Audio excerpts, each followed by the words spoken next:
beautiful friend. Welcome back. Last episode, we looked at how beliefs got downloaded into your cells before you could even choose in theta. This episode, I want to answer a question you probably asked yourself. Why can't I just think my way out of this? You've probably tried.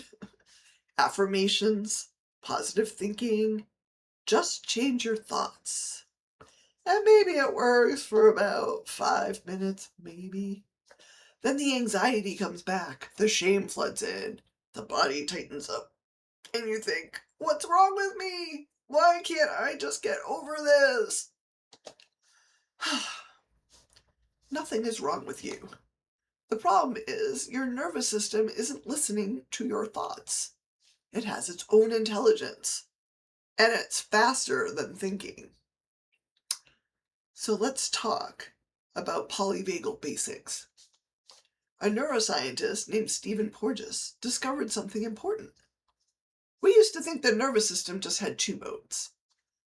The sympathetic, fight or flight, the emergency mode, and the parasympathetic, the rest and digest or maintenance mode. But Porges found those two plus a third state. It's called dorsal vagal. It means shutdown, collapse, freeze. So there are actually three states. Ventral vagal is safe and social. I can connect, I can think clearly, I am present. Sympathetic means danger, mobilize. Heart racing, muscles tense. You need to fight or to run. And then dorsal vagal, there's too much. Shut down, freeze, go numb, collapse. This is where depression lives. Where why bother lives, where dissociation lives. So, that blew my mind. I always heard about sympathetic, parasympathetic, but there's so much more we were never taught. So the full survival responses. So let's look at them all. Not just fight or flight, the whole picture. So fight. That means mobilize against the threat. To push back. Might feel angry. I'll make you stop. And then there's flight. Mobilize away from the threat. So all the blood goes to your limbs so you can run away. You'll feel your heart pounding, your respirations go up, you're panting, and you feel like you need to run. You might feel your hands and feet go numb, maybe your face feel numb. So this is where a panic attack actually lives. So a panic attack is often a flight response where you can't actually run because you're feeling awful around people and it's not safe to show them you're panicking. You might be at work, around other unsafe people, and you can't just leave. So the flight energy has nowhere to go. You might be panting and feeling that tingling. You might be feeling paralyzed. You might be worried you're having a heart attack. So there's a lot going on here. It's not just a disorder. It's a flight response without the running. Then let's look at like freeze and flop, because not a lot of people know about these. So freeze is like the deer in the headlights, but with people. So you can't move, you're hypervigilant, scanning around, you're waiting to see what happens. Maybe if I don't move, it will pass. And then there's flop. So this one is important because I was never trained in this. Flop is like playing possum. Your body just goes limp. Like if an animal grabs a gazelle, and you see it in the jaws, it's just limp. So the mammal, we're talking humans, you're conscious, you're aware, but you can't move. You're literally paralyzed. You can't yell. You can't fight. The body does this when fight and flight aren't possible. Maybe if you act limp, maybe the predator thinks you're already dead and will go away. Maybe they lose interest. Maybe they leave. Of course, you're not thinking these things. It's the body's last resort protection for you. So let's talk more about flop and the chaos of society for not understanding this. I need to say this clearly. If you've ever been assaulted and you didn't fight back and you didn't scream, that was not because you were weak, and that was not you giving consent to be attacked. This was your nervous system doing what it thought it needed to do to help you survive the situations.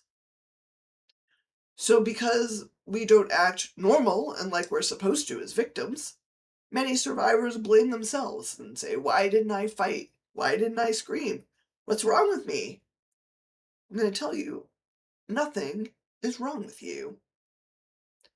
Flop is a survival response. All mammals do it. Other animals do it too. So humans do. We're wired the same way. And it's especially common in childhood sexual abuse or childhood abuse because children physically can't fight an adult. They can't run away. Your predator is too big. And this can also happen in rape, where somebody gets assaulted by somebody much bigger. The body goes into protection mode. It's paralysis with awareness. You couldn't move because your nervous system made that call. Not you, not your logical brain. So here's the tragedy about it, though. Predators use this against the survivors. They say, well, you didn't resist, so I didn't assault you. The legal systems fail. They blame the victim because the victim's behavior determined if a crime occurred in the first place. The predator logic is no resistance means consent. If you didn't fight, you must have wanted it. That is a lie. Not fighting doesn't mean wanting. Flop is not consent. The nervous system took over. And if this happened to you, it was never your fault. So there's one more response. Fawn. This is trying to appease the predator. So, like the cute little deer, like Bambi, it looks up at the predator and is like, please don't eat me and kill me because I'm so cute. But with adult humans, it's more like talking, pleasing, making yourself as small as possible, being agreeable, praising the predator. I used to describe it like that deer looking cute and small, because this happens in a lot of mammals, and humans are no exception. But you're trying to get them to stop without fighting them, running away because you might not be able to, and you might not freeze or flop. But this is common in ongoing abuse, domestic violence, narcissistic abuse. When you can't leave and you can't fight, you try to manage the dangerous person before it escalates. So neuroception. Here's the piece that explains everything. Porges coined a word, neuroception.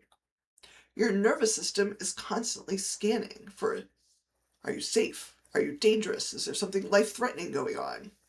And here's the key. This happens all the time and before conscious awareness, if you ever have it. It's faster than thought.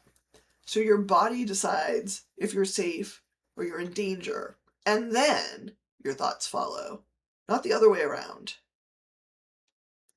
So we're back to why think positive doesn't work. It always fails. You're trying to override the surveillance system with thoughts. But the surveillance system doesn't speak words and thoughts.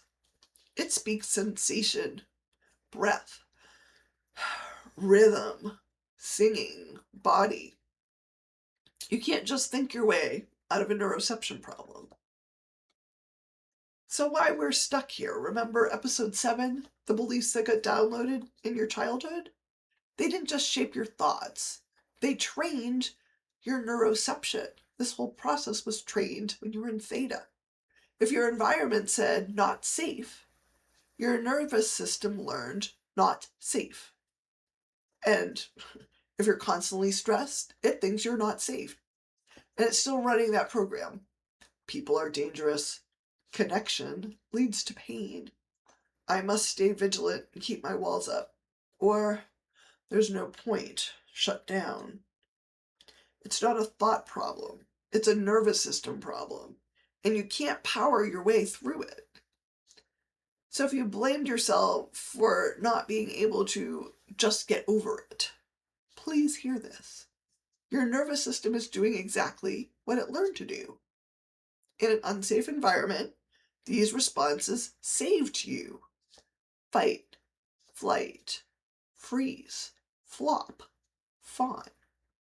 They're not dysfunction, they're survival. The problem is they're still running when you don't need them anymore. You're not being chased by a lion all the time. You're just really stressed out in modern society. So that's why think positive doesn't work. Your nervous system has its own intelligence. It learned threat before you could even choose. And it's been protecting you ever since with neuroception. But the good news, if we can learn threat, we can learn safety. And so can our nervous systems. So next episode, what actually does work? Not thoughts. The body, working with that. Co-regulation with other people. Practices that speak the nervous system's language. There's hope. So I'll see you there, beautiful friend.